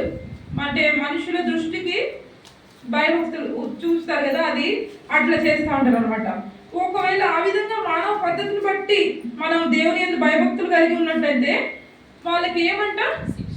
అధిక శ్రమ అనమాట, శిక్షింపబడతాం కదా, శిక్షింపబడతాం అన్నమాట. కాబట్టి మనము మనుషులు చూస్తున్నప్పుడు భయభక్తులు కలిగి ఉండడము అట్లంతా కూడా చేయకూడదు. మానవ పద్ధతిని బట్టి కాదు, అది దేవుని దృష్టికి ఇష్టమైనదిగా ఉండాలి. చూడండి అట్లా. మరి ఆ విధంగా మనము దేవుని దృష్టికి దేవుని పద్ధతిని అనుసరించి మన భయభక్తులు మనం కలిగి ఉండాలన్నమాట. మీకా గ్రంథము 6వ అధ్యాయము 16. ఇంకొక మాట దీని గురించి చూసుకుందాము. మీకా 6:16. మీకా గ్రంథము. మీరు ఒమ్రీ నియమించిన కట్టడలను అనుసరించుచు అహాబు ఇంటి వారు చేసిన క్రియలన్నిటిని అనుసరించుచు వారి యోచనలను బట్టి నడుచుచున్నారు గనుక నా జనులకు రావాల్సిన అవమానమును మీరు పొందగా మిమ్మును భీతి పుట్టించు జనులుగాను పట్టణ నివాసులను అపహాస్యాస్పదముగాను చేయబోచున్నాను. ఇక్కడ చూసినట్లయితే ఇక్కడ ఒమ్రీ నియమించినటువంటి కట్టడలను ఆచరించుచు ఆహాబు ఇంటి వారు చేసిన క్రియలన్నిటినీ అనుసరించుచు వారి యోచనలను బట్టి ఏం చేస్తున్నారంట? నడుస్తున్నారంట. మనం ఏం చేస్తూ ఉంటాము? కొన్నిసార్లు మానవులు చెప్పినట్లుగా నడుచుకుంటూ ఉంటాం కదా, నిజంగా అది దేవుని భయం కాదు. మరి మనుషులు చూసామో వాళ్ళు అట్లున్నారు కదా, నేను కూడా ఇట్లా ఉండాలి, అట్లా చేస్తూ ఉంటారు అనమాట. మానవుడు నియమించిన కట్టడి దేవుని కట్టడి కాదు, ఏది మానవుడు నియమించిన కట్టడలను అనుసరించి నడుచుకుంటారనమాట. సో ఆ విధంగా ఎప్పుడు నడుచుకోకూడదు, ఏం చేయకూడదు. ఇప్పుడు మనుషులు ఏం చేస్తారంటే కొంతమంది వాళ్ళు విరోధంగా వెళ్తూ ఉంటారు, దేవునికి విరోధంగా వెళ్తారు. ఇంకా కొంతమంది ఏం చేస్తారు? లాగేస్తారు, అట్లా దేవునికి విరోధంగా వెళ్ళేటట్లు వాళ్ళ పద్ధతిలో వెళ్ళేటట్లు చేస్తూ ఉంటారు అనమాట. మనం గుర్తించాలి దేవుని యందు భయభక్తులు, దేవుని పద్ధతి ఏది, మనుషుల పద్ధతి ఏది, దేవుని కట్టడి ఏది, మనుషుల కట్టడి ఏది అనేది మనం గుర్తించాలి. ఆ వివేచన ఉండాలన్నమాట. ఒకవేళ ఆ వివేచన లేకపోతే మనం ఏం చేస్తామో మనం కూడా నష్టపోతాం అనమాట, ఎంతో నష్టపోతాం. ఇక్కడ వీళ్ళు తర్వాత ఆహాబు ఇంటి వాళ్ళు చేసిన క్రియలు, ఆహాబు ఇంటి వాళ్ళు ఏం చేసినారు? దేవునికి విరోధంగా నడుచుకుంటూ వచ్చినారనమాట. వాళ్ళ యొక్క ఆలోచనలు బట్టి నడుచుకుంటారు. ఆ విధంగా మనుషుల ఆలోచనలు బట్టి ఎప్పుడు కూడా ఏం చేయకూడదు?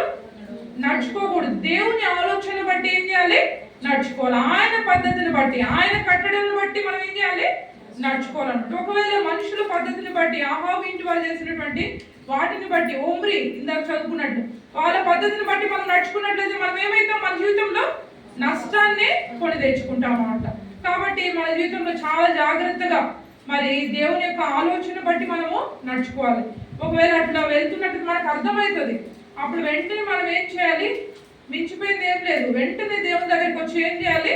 పశ్చాత్తాపడాలన్నమాట. దేవుని పద్ధతులను అనుసరించి నడుచుకోవాలి. సో ఆ విధంగా మరి వీరు మన యొక్క జీవితంలో మనం ఆ విధంగా నడుచుకుంటూ రావాలి. ఇందాక మనం చూసుకుంటూ వచ్చినాము, దేవునికి భయపడినటువంటి వాళ్ళు అన్ని జనులు, అయితే భయపడినటువంటి వాళ్ళు మరి ఎవరైనా చూసుకుంటూ వచ్చినాము, అపోస్తులు భయపడుతూ వచ్చినారు. తర్వాత దానియేలు, షద్రక్, మెషకు, అబేద్నెగోలు దేవునికి భయపడుతూ వచ్చినారని చెప్పి చూసుకుంటూ వచ్చినాం. తర్వాత దేవుని యందు భయభక్తులు కలిగి ఉంటే మనకు కలిగేటువంటి మేలులు ఏంటని చూసుకుంటూ వచ్చినాము. ఆయన మన కొరకు దాచించిన మేలు ఎంతో గొప్పది. అది కంటికి కనబడలేదు, చెవికి వినబడలేదు, హృదయానికి గోచరం కాలేదు. తర్వాత ఆయన భయభక్తులు కలిగి ఉంటే మరి ఇంకా ఏంటి, క్షేమం. మనకి ఏముంది, క్షేమం, దీర్ఘాయుష్. మనకు క్షేమం కలుగుతుంది, దీర్ఘాయుష్ కలుగుతుంది. తర్వాత మరి ఇంకా ఏం మేలు కలుగుతూ వచ్చింది, కొంతమంది భక్తులు షద్రక్, మెషక్, అబేద్నెగో, తర్వాత దానియేలు, వాళ్ళు ఏం చేస్తూ వచ్చినా దేవుని భయభక్తులు కలిగి ఉన్నట్టు బట్టి సాక్షులుగా ఉంటా వచ్చినారు. రాజులే మరి దేవుని గురించి తెలుసుకుంటూ వచ్చినారు అనమాట, దిగి వచ్చినారు వాళ్ళ దగ్గరికి. సో ఆ విధంగా మనం కూడా ఏం చేయాలి, మన చుట్టూ ఉన్నటువంటి వాళ్ళని ప్రభావితం చేయాలి కదా. మనం వెళ్ళి సువార్త చేయడం ఒక ఎత్తు అయితే, మన చుట్టూ ఉన్నటువంటి వాళ్ళకి మనమే సాక్షులం, మనమే సువార్తలం అనమాట. సో మనము దేవునికి భయపడి మన చుట్టూ ఉన్న వాళ్ళని రాబట్టుకోవాలి దేవునిలోకి. మరి ఆ విధంగా మనం చేయాలన్నమాట. తర్వాత మరి దేవునికి భయపడి ఉంటే మనకి ఏం మేలు కలుగుతుందని మనం చూసుకుంటూ వచ్చినాము. భయపడి ఉంటే మనం కీడు చేయము. తర్వాత మన క్రియల్లో చూపించాలి. నెహెమియా ఏం చేసినాడు, యోసేఫ్ ఏం చేసినాడు, దేవునికి భయపడి ఏం చేసినాడు, వాళ్ళందరినీ పంపించేసినాడు. బందీలుగా ఉండకుండా ఒక్క అతన్ని మాత్రం బందీగా పెట్టుకొని మిగతా అందరినీ పంపించాడు. సో ఆ విధంగా వాళ్ళ కుటుంబం అంతా కూడా పోషింపబడింది. రెండోది, నెహెమియా ఏం చేసినాడు, ఏం ఆశించలేదు అనమాట. తనకి రావాల్సింది కూడా ఆశించలేదు, తన బంధువులు. సో తన ముందున్న వాళ్ళు చేస్తూ వచ్చినారు కానీ తను ఆశించలేదు అనమాట. ఆ విధంగా మనం కూడా ఏది కూడా ఆశించకూడదు, మనది కాంది మనం ఆశించకూడదు అనమాట. మనది కాదు ఇంకా తెస్తే. సో ఎవరి మీద భారం పెట్టకూడదు, ఏం చేయకూడదు, భారం అనేది పెట్టకూడదు అనమాట. సో ఆ విధంగా మన యొక్క జీవితంలో దేవుని భయభక్తులు కలిగి ఉంటే ఇది మరి మన జీవితంలో ఉంటుంది అనమాట. సో తర్వాత ఇంకోటి, మనం ఎట్లా ఉంచకూడదు దేవుని భయభక్తులు, మానవ పద్ధతిని బట్టి మనం దేవుని భయభక్తులు పెట్టకూడదు. ఒకవేళ పెడితే ఏమవుతుంది, శ్రమ, నష్టము, శిక్ష ఉంటది. ఎవరు పెడితే వచ్చినారు ఆ విధంగా, ఓమ్రి, ఆహాబు కుటుంబము. తర్వాత ఆ విధంగా వాళ్ళు మరి దేవుడు నియమించడం కాదు, వాళ్ళు పెట్టుకుంటా వచ్చినారు అనమాట శాసనాలు, వారి మానవ పద్ధతిని బట్టి. సో మరి ఇక్కడ చూసినట్లయితే ఇక్కడ మనం ఏ స్త్రీల గురించి చూసుకున్నాం ఇందాక, సిప్రాపు. వాళ్ళు ఏం చేస్తున్నారు, దేవుని యందు భయం కలిగి ఉంటా వచ్చినారు కదా. ఆ స్త్రీలు ఏం చేసినారంట, దేవుని యందు భయం కలిగి దేవునికి భయపడి. సో దేవుని యందు భయం చూపిస్తా వచ్చినారు కదా. దేవుని యందు భయం చూపించినారు కాబట్టి వాళ్ళు ఏం చేసినారు, రాజు ఏం చెప్పినాడు, రాజాజ్ఞ ఏంటి, ఐగుప్తు రాజు ఏం చెప్పినాడు, మగ పిల్లలు చెప్పి ఆడపిల్లలు పెట్టేయండి అని చెప్పినాడు కదా. వాళ్ళు చేసినారు అట్లా చేయలే. ఎందుకు, వాళ్ళు దేవునికి భయపడినారు కాబట్టి వాళ్ళు ఆ విధంగా చేయలేదన్నమాట. సో ఈ స్త్రీలు కూడా, సిప్రా, పూయ కూడా ఆ విధంగా మరి దేవునికి భయపడుతూ వచ్చినారు అనమాట. వాళ్ళు దేవునికి భయపడుతూ వచ్చిన దాన్ని బట్టి ఏ మేలు అనేది మనము 19-20 వచనాల్లో మనం చూసుకోవచ్చు. దానికి ముందు ఇంకొక మాట ఉంది, మళ్ళీ చూసుకుందాము. 20-21 చదవండి. దేవుడు ఆ మంత్రస్థానులకు మేలు చేసెను, ఆ జనము విస్తరించి మిగిలి ప్రబలెను. ఆ మంత్రస్థానులు దేవునికి భయపడినందున ఆయన వారికి వంశాభివృద్ధి కలుగజేసెను. చూడండి, వీళ్ళు దేవుని యందు భయభక్తులు కలిగి ఉండటం బట్టి ఆ మగ పిల్లలందరినీ కూడా బ్రతికించినారు. దాన్ని బట్టి దేవుడు వాళ్ళకి ఏం చేస్తూ వచ్చినాడు, మేలు చేస్తూ వచ్చినాడు. ఏం చేసినాడు, మేలు చేస్తూ వచ్చినాడు అనమాట. చూడండి, ఇందాక కూడా మనం అది చేసినాం కదా, దేవుని భయభక్తులు కలిగి ఉంటే మనకి ఏంటి మేలు చూసుకుంటా వచ్చినాం కదా.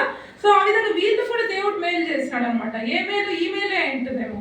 ఏ మేలు, ఆయన భయభక్తులు కలిగి ఉంటే మనకి ఏమొస్తుంది, మన కొరకు సిద్ధపరిచింది ఎంతో గొప్పది అనమాట.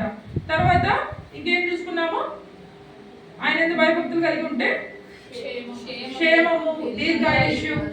ఇక్కడ వీళ్ళకి ఏం మేలు కలిగింది, వంశాభివృద్ధి. ఏం కలిగింది, వంశాభివృద్ధి అనమాట. చూడండి, ఆ జనం విస్తరించి మిక్కిలి ప్రబలను, ఆ మంత్రసాలలు దేవునికి భయపడినందున ఆయన వారికి వంశాభివృద్ధి కలుగజేసినారు. చూసినారా ఏమి కలిగజేసిన వీళ్ళకి మంత్రసాలకి వంశాభివృద్ధిని దేవుడు కలుగజేస్తా వచ్చాడు. ఆ విధంగా మేలు చేస్తా వచ్చాడు.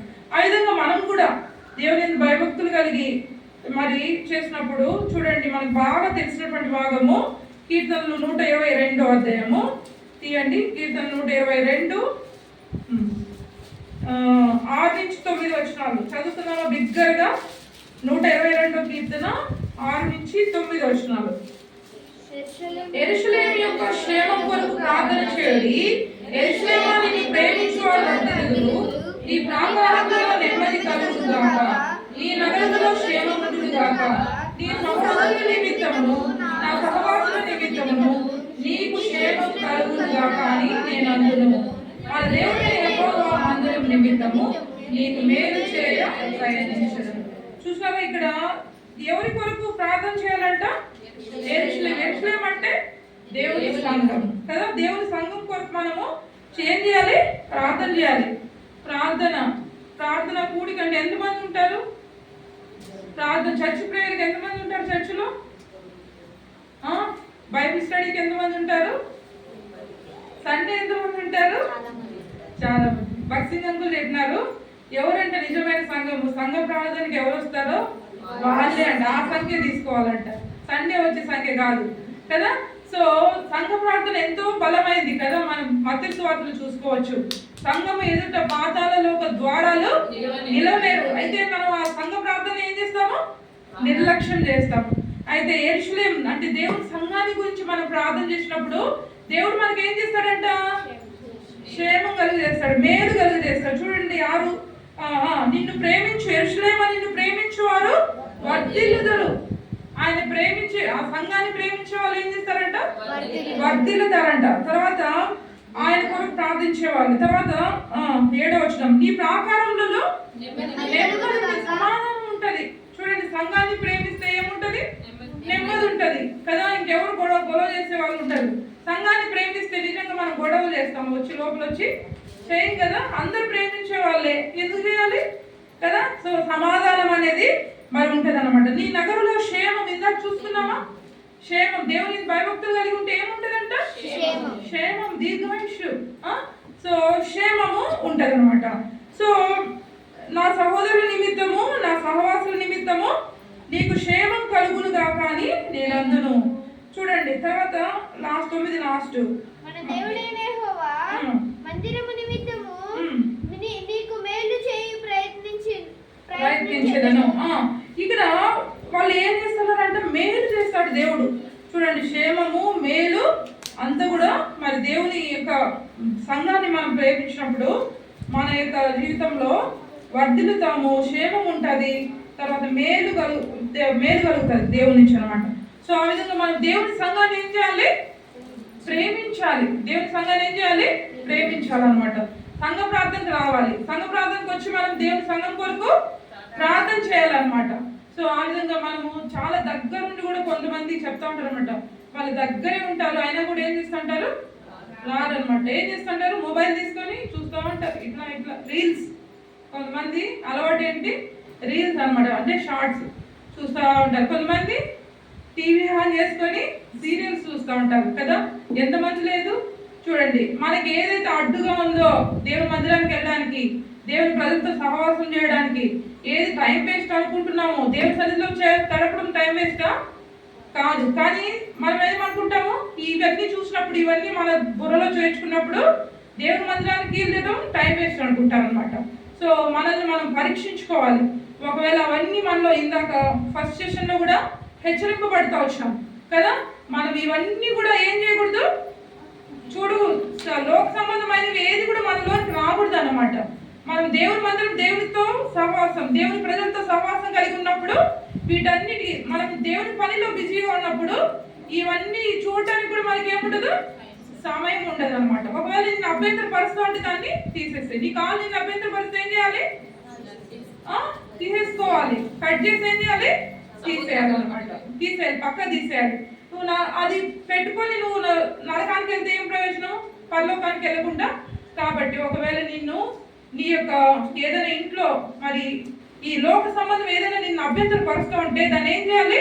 ఈ శరీరంలో భాగాన్ని దేవుడు తీసేసుకోమంటా ఉంటే అదేంటి బయటవి, దాన్ని ఎందుకు తీసేసుకోలేకపోతున్నావు? కాబట్టి మనం చాలా జాగ్రత్త, ఇవి చాలా ఈజీగా తీసుకుంటాం, ఇదేం చేయలే అనుకుంటాం అనమాట. కానీ ఇవే మన ఆత్మీయ జీవితాన్ని ఏం చేస్తాయి? నష్టం చేస్తాయి అన్నమాట. కాబట్టి ఈ హెచ్చరికలు మనం తీసుకుంటున్నాము. మరి ఈ సమయంలో అయినా మనం దేవుని సన్నిధిలో ప్రార్థన చేద్దాం. ఒకవేళ నీకు దాన్ని తీసేసి నువ్వు ప్రార్థన చేస్తూ ఉండు, ఎక్కువ సమయం దేవుని ప్రార్థనలో గడుపు, అవన్నీ ఆటోమేటిక్గా ఏమవుతుంది? వెళ్ళిపోతుంది, పక్కకి వెళ్ళిపోతుంది. ఒకవేళ నువ్వు అవి చూస్తూ ఉన్నట్లయితే అవే నీకు ఏం చేస్తూ ఉంటుంది? మైండ్లో తిరుగుతూ ఉంటుంది అన్నమాట, మైండ్లో. కాబట్టి వాటన్నిటిని తీసేసుకొని నువ్వు దేవుని సన్నిధితో, దేవుని వాక్యము, ప్రార్థనతో నింపుకోవాలి.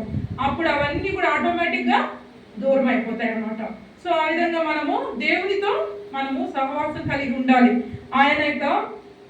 దేవుని యొక్క సంఘాన్ని మనము ప్రేమించాలన్నమాట. అప్పుడే మనకు మేలు కలుగుతుంది, మన యొక్క జీవితంలో అభివృద్ధి కలుగుతుంది, క్షేమము ఉంటుంది అన్నమాట. తర్వాత ఇంకొక విషయం, మనము ఇదే ప్యాసేజ్ లో నుంచి 19వ వచనం చదువుకుందాము. చూడండి, 19వ వచనము అందరం కలిసి చదువుకుందాము. నిర్గమకాండము 1వ అధ్యాయం 19వ వచనం. నిర్గమ 1:19. అందుకు ఆ మంత్రసానులు హెబ్రీ స్త్రీలు ఐగుప్తు స్త్రీల వంటి వారు కారు, వారు చురుకైన వారు, మంత్రసాని వారి యొక్క ముందే వారు ప్రసవించి ఉందని వారితో చెప్పాను. చూడండి, హెబ్రీ స్త్రీలు అంటే ఎవరు? హెబ్రీ స్త్రీలు ఎవరు? ఐగుప్తు స్త్రీలు దేవుని పిల్లలు. ఎవరు? హెబ్రీ స్త్రీలు ఎవరు? దేవుని పిల్లలు. దేవుని పిల్లలు ఎటువంటి వారంట? చురుకైన వారు. చురుకైన వారు అంటే ఏంటి? సామెతల గ్రంథంలో చురుకుగా ఉండుట మహా గొప్ప భాగ్యం అంటారు కదా. చురుకుగా ఉండడం అంటే ఏంటి? హుషారుగా ఉండడం, ఇంకా యాక్టివ్గా ఉండడం కదా. చూడండి, ఏదో సోమరిలాగా నీరసంగా అట్లా ఉండడం కాదు. చురుగ్గా ఉండడం అంటే ఏంటి? చెప్పిన వెంటనే పిల్లలు ఏం చేస్తారు, కొంతమంది మాట వినేవాళ్ళు చెప్పిన వెంటనే పరిగెత్తి వెళ్ళి తీసుకొని వస్తారు కదా. సో ఆ విధంగా అనమాట. హెబ్రీ స్త్రీలు ఎటువంటి వారంట? క్రైస్తవులంగా, దేవుని నమ్మిన బిడ్డలంగా, దేవుని నమ్మిన స్త్రీలంగా మనం ఎట్లుండాలి? చురుకైన వాళ్ళంగా ఉండాలన్నమాట. చురుకుగా అంటే మనకు చెప్పిన పని వెంటనే చేయాలన్నమాట. మరి మనకు చెప్పిన పని ఏ టైం చెప్తే ఆ టైంకే రావాలి, లేట్గా రావద్దు. లేట్గా వస్తే ఏమవుతుంది? ఆలస్యం అయిపోతుంది. సో మనకి ఇచ్చిన డ్యూటీ మనము ఇన్ టైంలో చేయాలి కదా. ఆలస్యం చేస్తే ఏమవుతుంది? నీ నుంచి మొత్తం ఆలస్యం అయిపోతుంది. కాబట్టి మనము ఈ స్త్రీలు చురుకైనటువంటి వాళ్ళు అనమాట. సో ఆ విధంగా మనం కూడా దేవుని నమ్మిన వాళ్ళము, మనం కూడా చురుకుగా ఉండాలి.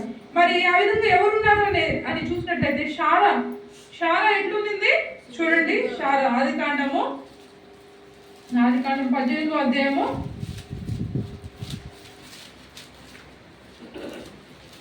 18వ అధ్యాయం చదవండి.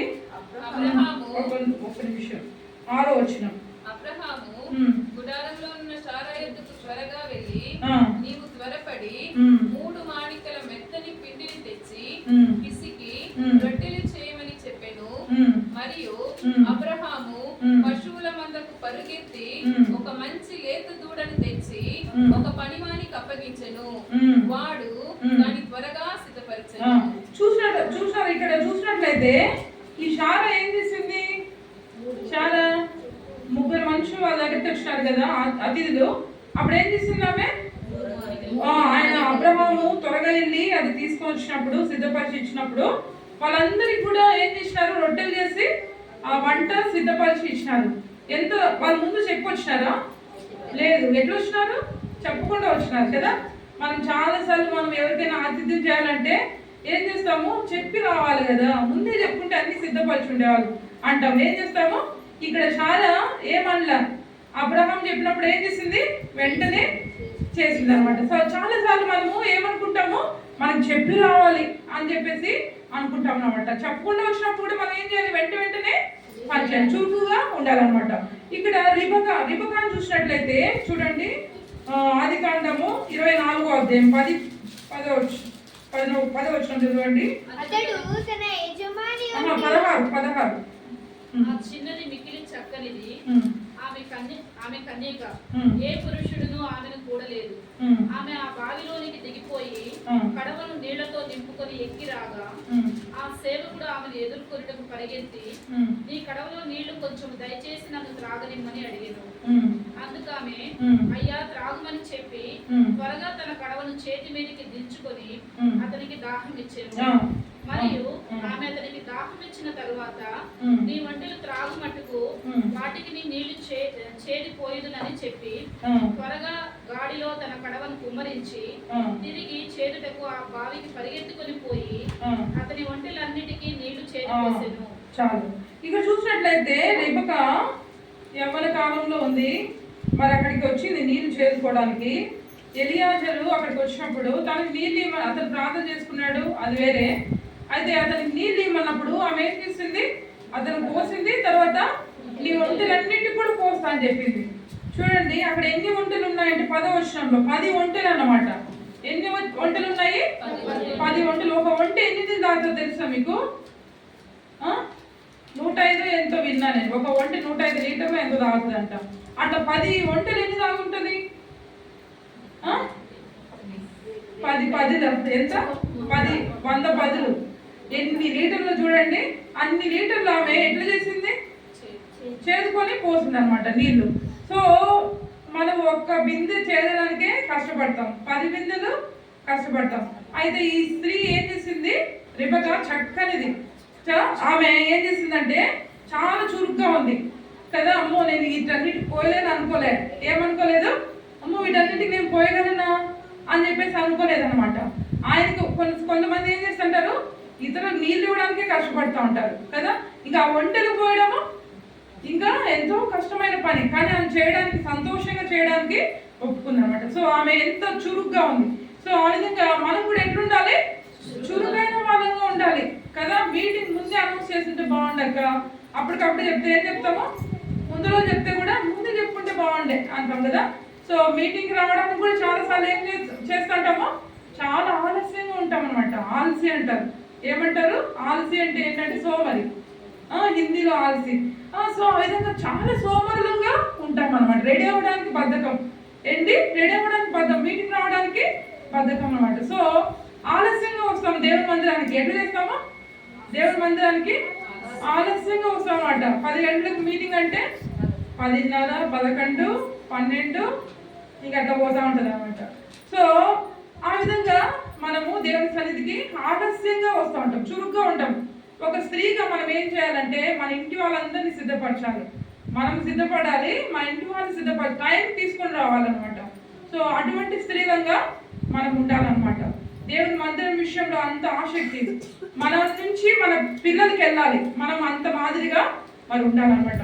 సో ఆ విధంగా మనము అటువంటి స్త్రీలు, హెబ్రీ స్త్రీల వలె చురుకుగా ఉంటున్నట్లుగా మనము ఎన్నో బలహీనతలు ఉండొచ్చు, కానీ మన బలహీనతలు ఉన్నా కూడా దేవుని సన్నిధిలో మనం ప్రార్థన చేసినప్పుడు దేవుడు మనకు సహాయం చేస్తాడనమాట.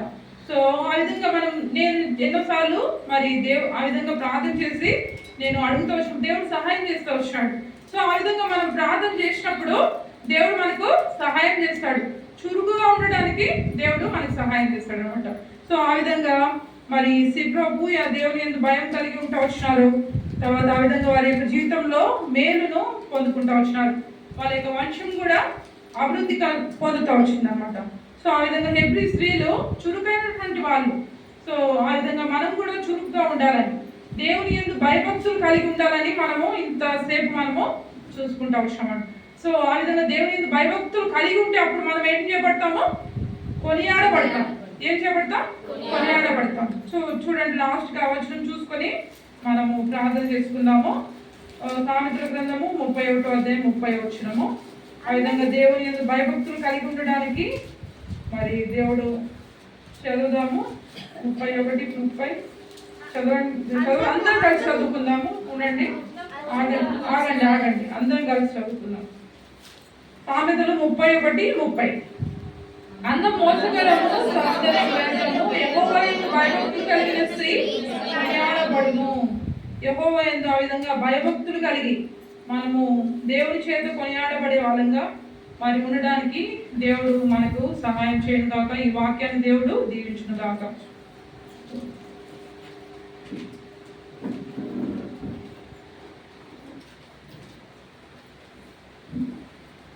మనం మోకాల మీద ఉన్నాము. మరి దేవుని సన్నిధిలో మరి ఇప్పుడు చెప్పబడినటువంటి వాక్య వెలుగులో మనము పరీక్షించుకుందాము. ఒకవేళ ఆ విధంగా ఉన్నట్లయితే దేవుని స్తోత్రము. ఒకవేళ ఆ విధంగా మనం లేనట్లయితే మరి ఆ విధంగా ఉండడానికి మరి దేవుడు మనకు సహాయపడినట్లుగా మనము ప్రార్థన చేద్దాము. మరి ఆ విధంగా మరి దేవుడు మనకు ప్రార్థన చేసినప్పుడు దేవుడు మనకు సహాయం చేస్తాడు. దానియేలు, షద్రక్, మేషాకు, అబేద్నెగో వాళ్లకు మరి దేవుడు సహాయపడుతూ వచ్చాడు. మరి వాళ్ళ యొక్క సాక్ష్యాన్ని బట్టి ఆ యొక్క రాజులు మరి వాళ్ళ దగ్గరికి దిగి వచ్చినారనమాట. సో ఆ విధంగా మన యొక్క జీవితంలో కూడా మరి దేవుడు ఆ విధంగా కార్యము చేయడానికి మరి శక్తిమంతుడు. మరి ఆ విధంగా మనల్ని కూడా మరి దేవుని భయభక్తులు కలిగి ఉన్నట్టుగా, చురుకైన వారంగా ఉన్నట్టుగా మరి ఆ విధంగా ఉండడానికి దేవుడు మనకు మరి సహాయపడును కాక.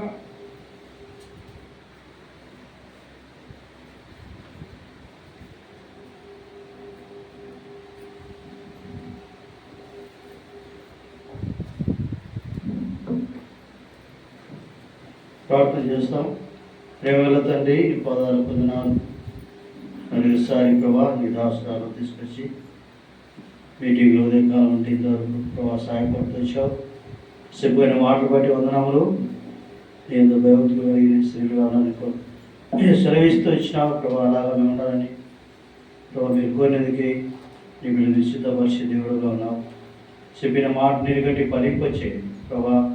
శిలువ మందిరంలో ఈ పరిచయం నీరుగట్టి ఫలింపచేయండి. ఇంతవరకు నీ కృపను అనుగ్రహిస్తూ వచ్చినావు. మిగిలిన సమయాన్ని దీవించము. వాక్యం ద్వారా ఎవరైతే తీర్మానం చేసుకున్నారు బలపరిచి స్థిరపరచము. గొప్ప దేవుడు నామములో ప్రార్థిస్తూ వేడుకుంటున్నాము తండ్రి. ఆమేన్.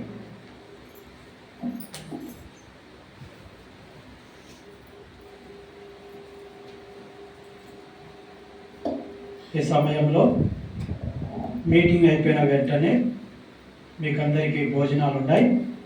భోజనం చేసిన వెంటనే లేట్ చేయకుండా వెంటబడి మన ఇక్కడ కూర్చుంటే 1 గంటన్నర సేపు సాక్ష్యము, పాటలు, కొద్ది వాక్యం ఉంటుంది.